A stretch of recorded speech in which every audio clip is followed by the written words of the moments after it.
O bicho. Vi ontem um bicho na imundície do pátio, catando comida entre os detritos. Quando achava alguma coisa, não examinava nem cheirava, engolia com voracidade. O bicho não era um cão, não era um gato, não era um rato. O bicho, meu Deus, era um homem. Por Manuel Bandeira. Olá, queridos ouvintes do nosso amado podcast Quebra-Cabeça. Eu sou o Felipe. E aqui quem fala é a Lara, e é um prazer ter vocês aqui com a gente hoje. Hoje eu e o Felipe vamos conversar sobre um tema muito interessante que a gente quis trazer para vocês, que é sobre o ato de comer. Sobre como comer hoje para o ser humano é muito mais do que apenas se nutrir. É algo social, é algo antropológico, é algo que faz parte da nossa cultura e tem muitos aspectos sobre essa questão da comida e do que é a comida no nosso dia a dia. E é sobre isso que a gente vai conversar hoje. Bom, a alimentação, muito mais do que apenas um ato de sobrevivência, é também um ato de socializar, né, Lara? Porque a alimentação, por exemplo, a alimentação do Rio Grande do Sul é muito diferente da alimentação do Ceará, que é muito diferente da alimentação em Goiás, por exemplo. Tanto que as nossas frutas são diferentes, enfim. Toda a fauna, a flora é diferente, isso impacta relativamente na nossa... diretamente na nossa cultura, né? Então, por exemplo, vou trazer aqui uma comida muito básica nossa, que é o carreteiro, o arroz carreteiro. O arroz carreteiro, ele surgiu, na verdade, dos carreteiros. Que após fazer churrasco, sobrava carne, juntava com arroz, que era uma coisa típica, e faziam, né? Carreteiros é aquelas carroças com cavalos, né? Puxadas por cavalos. Então, daí que vem o termo. Então, são coisas assim que a gente vê que impactam nossa sociedade, assim, até hoje. Sim, se tu pensar assim, ó, tu falou que comer é um ato de socializar hoje em dia. Isso é muito verdade se tu pensar em algumas questões de rotina. Isso tu pode olhar até historicamente. Haviam grandes banquetes, que a função do banquete, antigamente, não era só comer, mas era socializar, era juntar as pessoas dentro daquele ambiente, naquele momento, para socializar. Então, a comida fazia parte daquele momento, mas não era a única função da comida aquilo, só para comer. Então, hoje em dia, por exemplo, aqui no Rio Grande do Sul, outra coisa típica que a gente tem é o churrasco.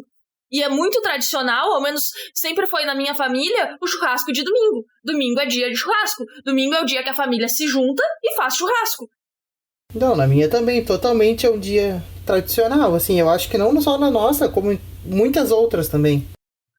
E, assim, conforme a comida foi se expandindo, conforme a gente foi tendo a globalização, é muito normal a gente comer coisas que não são típicas da nossa região. Então, sei lá, tipo, cidades que não são próximas do litoral comem sushi e gostam de comer sushi. Por que existe sushi? Porque era a coisa mais fácil e mais nutritiva que podia ser feita no Japão, porque o Japão é uma ilha cercada de água por todos os lados. E a gente gosta de comer sushi em lugares que não são perto do litoral. Então a comida, ela se globalizou também. E aí, outras regiões do Brasil comem churrasco também. Mas, sei lá, se tu vai do sul pro nordeste, não tem nada a ver o que a gente come uma coisa com outra. A gente chama aqui de mandioca, às vezes de aipim, e lá é macaxeira. Lá, a comida deles lá, eles falam, e eu fico pensando, tá, eu não faço ideia do que vocês estão falando, porque eu não sei que comida é essa. A gente compartilha algumas frutas, mas eles têm acesso a frutas diferentes de nós. Até porque no sul a gente realmente tem o inverno. Então existem frutas que são típicas de clima de inverno, climas frios, que lá não é tão comum, que no norte e nordeste não é tão comum. Então, tudo isso afeta a que tipo de comida a gente tem acesso e como isso nos faz socializar. E como isso afeta o nosso dia a dia, a nossa cultura. E a nossa sociedade também, né? Porque dependendo do local, também não tem tanta produção de alimento. Não é tão abundante. Então, são vários outros N fatores que impactam, assim, né? Nossa sociedade como um todo e a nossa comunidade.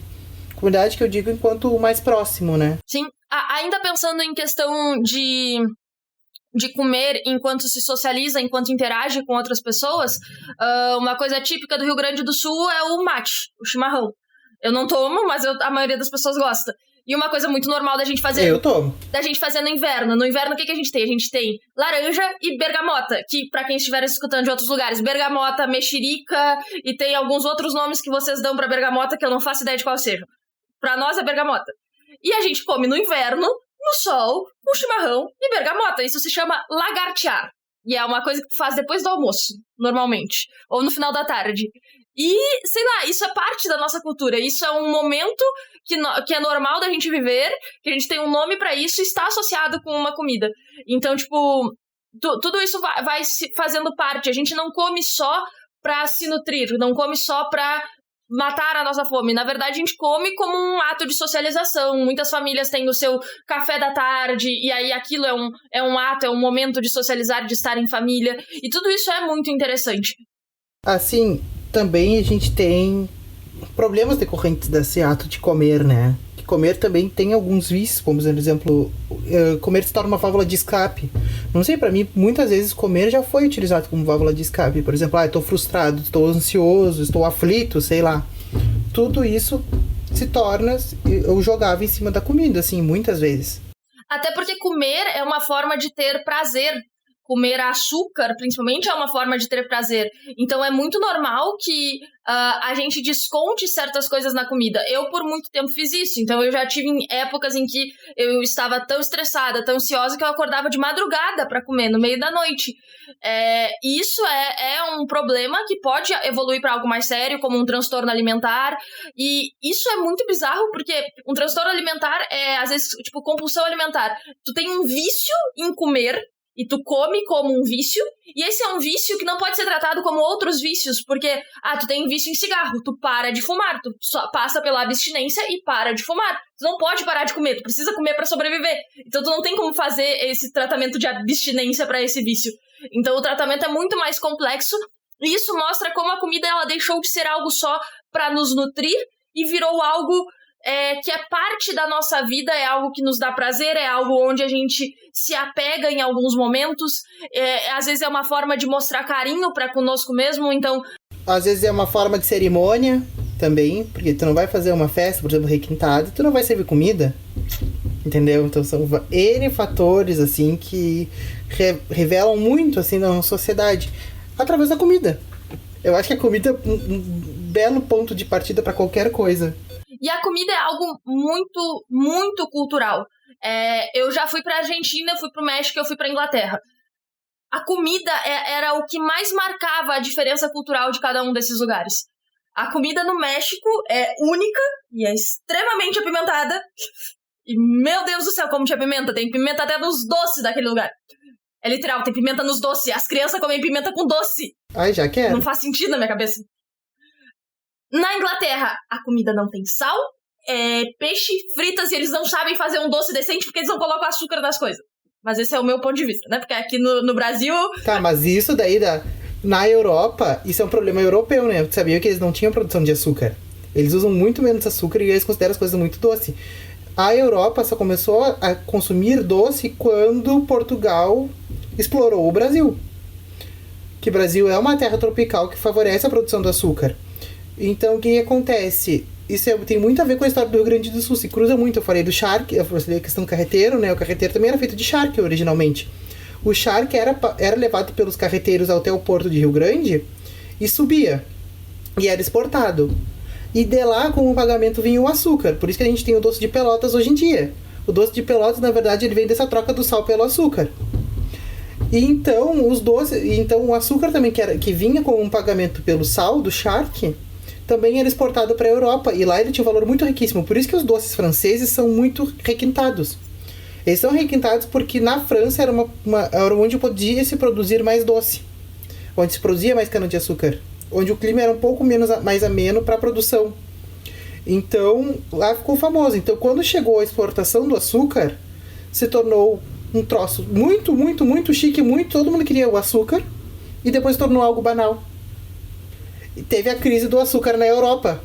Isso explica muita coisa, porque é tudo isso, sabe? Como o que a gente come tem muito a ver em onde a gente mora. A questão geográfica de onde tu está localizado no globo te dá acesso ou não te dá acesso a certos tipos de alimento. E eu nunca tinha sabido disso. E é muito bizarro, porque real, eles não colocam açúcar nos doces daquele lugar. Não colocam. Onde é que eu achei o melhor doce que tinha? No bairro mais turístico que tinha um doce muito bom. Mas é porque era o bairro mais turístico que tinha. Então faz muito sentido isso. E aí, sei lá, tipo, Até a própria questão do sushi, que virou algo super difundido, todo mundo gosta de sushi agora no Brasil e tudo mais, mesmo em lugares que não estão perto do litoral. Eu não gosto, não me enquadro. Eu vou dizer assim, ó, já comi alguns, mais ou menos, não vai ser aquela coisa que vão me convidar, vou comer sushi? Não sei, prefiro um churrasco. Mas era muito normal, tipo, no Japão fazerem sushi, porque eles não tinham espaço pra criar gado, pra criar outros tipos de carne. Então, o peixe era o que eles teriam mais acesso. A carne de peixe era o que eles teriam mais acesso. E como era um peixe que eles podiam pescar na hora, comer a carne crua do peixe era tranquilo pra eles. Então, fez sentido naquele local, naquela região, naquele momento. E aí vai se globalizando e a gente vai tendo acesso a mais outros tipos de alimentos, a alimentos que não são tradicionais da região que a gente vive, e vai adaptando isso pra nossa cultura. O Brasil é um país que toma as comidas de todo mundo e, na minha opinião, torna melhor, porque a gente coloca mais e mais e mais coisa, tipo pizza. Italiano vai matar o brasileiro que disser que a pizza do Brasil é pizza. Porque pra eles aquilo o que a gente faz não é pizza. Mas, gente, a gente tem pizza de tudo. A gente tem pizza com batata frita, a gente tem pizza com M&M's, a gente tem pizza... Eu vi pizza com Doritos esses dias. Ai, já quero. Não que eu goste de Doritos, mas uma pizzazinha é tudo de bom pra mim. Assim, e no que a gente tava conversando, assim, né? Tipo, que a fome, não, que ela impacta, né? A comida impacta em muitos fatores sociais de todo mundo. E a gente também tem um outro paralelo de comida, que é a fome e a sobra de comida. Que a gente ainda não conseguiu equilibrar as coisas. Sim, tipo, é muito bizarro, porque tu tem muita gente passando fome, e ao mesmo tempo a gente produz mais comida do que seria necessário pra alimentar todo mundo na Terra, só que a gente não distribui direito. Não, e também eu pensando assim, não teria como a gente distribuir, digamos assim. Seria muito difícil, teria que, pensando historicamente, geograficamente, temporalmente, de tempo mesmo, questões climáticas, é difícil ter uma produção, tipo, pra todo mundo, assim, sabe? É uma coisa complicada. Além de que a gente já tem todos os outros fatores de, né, capitalistas, né, comunitários, estatais, né, no caso. Mas, assim, é uma coisa que daria pra ser feito, mas não fazem. Daria pra ser feito, mas custaria dinheiro. Custaria dinheiro e faria com que pessoas não ganhassem mais tanto dinheiro quanto ganham. Então não é do interesse que seja feito. Mas, por exemplo, esse dado deve estar desatualizado, porque faz muito tempo que eu escutei, mas eu me assustei muito. A gente produz 3 vezes mais comida do que o necessário para alimentar toda a população mundial, só que a gente também não estoca. Então a gente tem comida estocada bastante para, se parasse de produzir hoje durar apenas 3 meses ou algo assim. Esse já é um dado, tá defasado, pra ser bem sincera, mas eu não acredito que tenha mudado tanto assim esse dado dos últimos anos, tipo, e é bizarro isso, a gente produz muito mais comida do que precisa, e a gente tem muita gente passando fome, e passando fome não de só estar com fome, mas de comer e não saber quando vai ser a sua próxima refeição. E muitas vezes as pessoas não pensam nisso, de que realmente existe pessoas passando por esse tipo de situação, de que tem gente que come e não sabe quando vai ser a sua próxima refeição. Não, e é triste, assim, né, para não dizer outra palavra, assim. Eu fico pensando, assim, também em outra questão que me perpassa, assim, pela cabeça, que quando que a questão cultural vai ser realmente levada a sério para a produção alimentícia, digamos assim. Por exemplo, a gente já falou que, por exemplo, no Nordeste, no Sul do Brasil, não se tem a mesma alimentação. Então, por exemplo, não teria como fazer um plano alimentar generalizado, por exemplo, no Brasil inteiro. Pra quem é de Bagé, Rio Grande do Sul, sabe o que é um sacolão? Um sacolão é um kit de alimentos, tá? Com tudo que, digamos, cesta básica do alimento. Então, tipo, o que seria necessário, entendeu? Pra ter esse sacolão, tipo, do Brasil inteiro? Não seria, entendeu? Teria que ter um pra cada região específico, com materiais próprios de cada região, baseado na alimentação de cada região. Mas ele demandaria muito tempo, muito dinheiro para ter uma cesta básica, digamos assim, para todos. Então, eu acho que é muito mais complicado essa questão do que a gente realmente imagina. Sim, tipo, essa é a questão da soberania alimentar. E aí também tu tem que entender que o agronegócio, ele é um monopólio dos grandes agricultores. Então, toda essa distribuição de comida, ela vai ser ditada por as pessoas que maior produzem a questão alimentar no Brasil. E é engraçado em pensar que a maioria da comida do agronegócio que é produzido no Brasil, ele é exportado. E a gente se alimenta muito mais da produção local e dos pequenos produtores daquilo que a gente importa de outras regiões, daquilo que a gente não consegue plantar no Brasil. Então, isso é um fator interessante de se pensar. Não, e outra coisa, né? Pra gente pensar nessa questão de comida e fome, é o valor dos alimentos, né? Que a inflação está diretamente ligada ao valor dos alimentos. E não apenas estando ligado, ela também impacta diretamente a sociedade daqui, que produz o alimento. Então, por exemplo, a gente vive aqui em Bagé, que é onde a gente mora, onde a gente cresceu, é uma cidade muito famosa produtora de arroz. E daí é uma grande produtora de arroz. Porém, o arroz aqui é muito caro também. Assim como no restante do Brasil, porque ele também está sendo muito exportado e automaticamente aumenta o valor. Mas, enfim, é hipocrisia, entendeu? Porque se for produzido aqui, não deveria ser muito menor o valor, porque não tem valor de importação. Só que tá aí, quem produz está tendo mais lucro ao exportar do que a vender dentro do Brasil. Então não importa se ele produz do lado da tua casa, ele vai vender para fora. E aí quem não tem como vender para fora é que vai vender para ti. E aí vai ter que vender mais caro. Porque é como as coisas estão funcionando dentro do Brasil. E aí é isso que a gente fala quando se fala em soberania alimentar, sobre a possibilidade de a gente ter mais produtores locais, pequenos produtores, tu ter um incentivo para isso. Porque se esses pequenos produtores crescerem, tu vai ter mais diversidade de alimentos. Tem gente que não sabe que a cenoura original é roxa. A gente come a cenoura laranja porque é o que foi produzido e mantido pelo agronegócio e foi o que se expandiu. A cenoura original é roxa. E eu nunca vi uma cenoura roxa na vida. Mas existem muitas outras formas de alimentos que a gente não tem acesso, que a gente desconhece e poderia comer se a gente produzisse. Só que para produzir localmente, tu vai precisar de um incentivo para isso, que não é do agrado de quem comanda o agronegócio. Então não vai ser feito. Mas, sei lá, é muito interessante, se tu tem a possibilidade, tu tentar consumir de pequenos produtores. Porque às vezes tu vai entrar em contato com alimentos muito diferentes do que tu tá acostumado a comprar em mercado. Sabe, assim, eu tava falando com a Nath esses dias e até falando com a Priscila, hoje minha amiga, eu me lembrei, assim, um dos prazeres maiores de Pelotas pra mim era ir na Feira Livre no sábado. Muito me divertindo na feira. Meu dinheiro rendia muito. E eu fazia compra pra semanas, que só pra 2, tranquilamente, com aquele dinheiro. E eu sabia que era muito bem gasto, assim, e tava indo pro produtor local. E é uma coisa assim, se tu for na feira, tu vai ver muito mais diversidade de alimentos do que se tu for no mercado nacional, no caso, que é o mercado tradicional aqui de Pelotas, que tem em Bagé também, ou se tu for no Big da vida. Nem o hortifruti do Big vai ser tão grande e diverso quanto se tu for na feira, de fato. Então, gente, valorize os produtores locais e compre na feira, tá? Fica aqui a dica. Sim, com certeza. E, vale muito a pena entrar em contato com comidas diferentes. Isso é algo que eu tô fazendo hoje, por exemplo.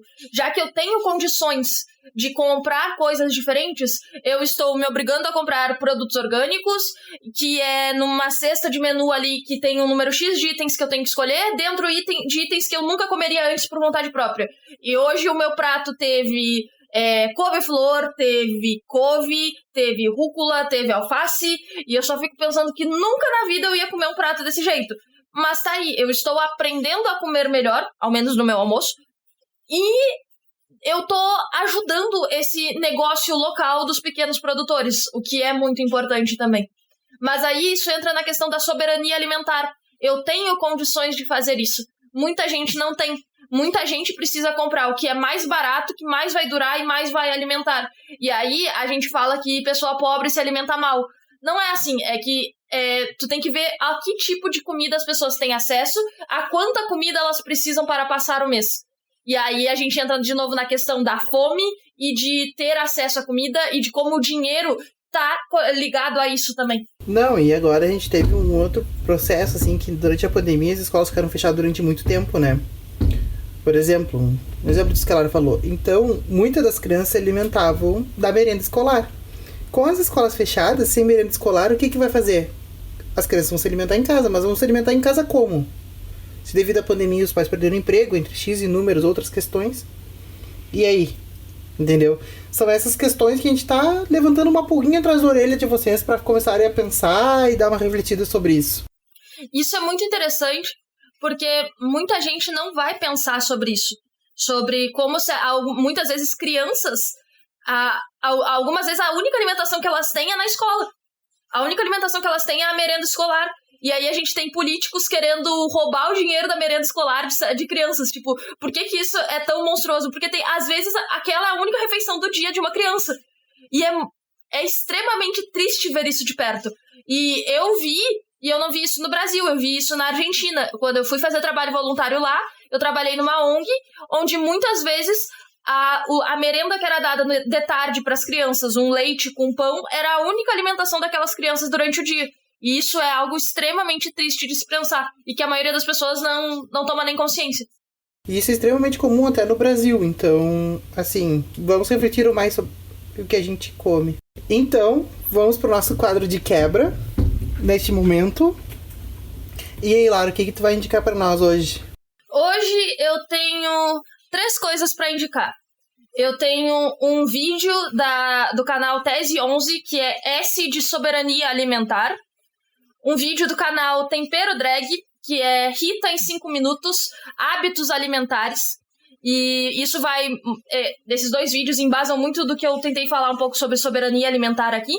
E o livro O Mito da Beleza, da Naomi Scott. São as minhas recomendações hoje no nosso podcast. As minhas recomendações hoje, que na verdade é só uma, por um milagre divino, já que tu trouxe 2, eu vou trazer só uma. É um filme do Netflix, mas que eu acho que já deve ter em algumas plataformas não tão oficiais assim, que se chama O Menino que Descobriu o Vento. E retrata muito sobre isso, sobre questões de nem sempre as pessoas têm acesso à alimentação, à água, à luz. E é um filme muito legal e ele se passa na África. É assim, ó, gente, é um filme triste, mas lindo ao mesmo tempo, assim, ó. Não sei nem explicar. Mas é isso. Essa é a minha recomendação de hoje. Recomendo muito também. Já assisti esse filme e recomendo. Então, gente, é isso. Fiquem ligados na próxima semana com mais um episódio. Um beijo! Beijinhos. Até a próxima. Um adendo. Nos sigam nas nossas redes sociais, @podcast _quebra-cabeça. Que no caso é quebra-cabeça, só que com C em vez de ser cedilha. E nos sigam, nos curtam lá. Um beijo! Tchauzinho.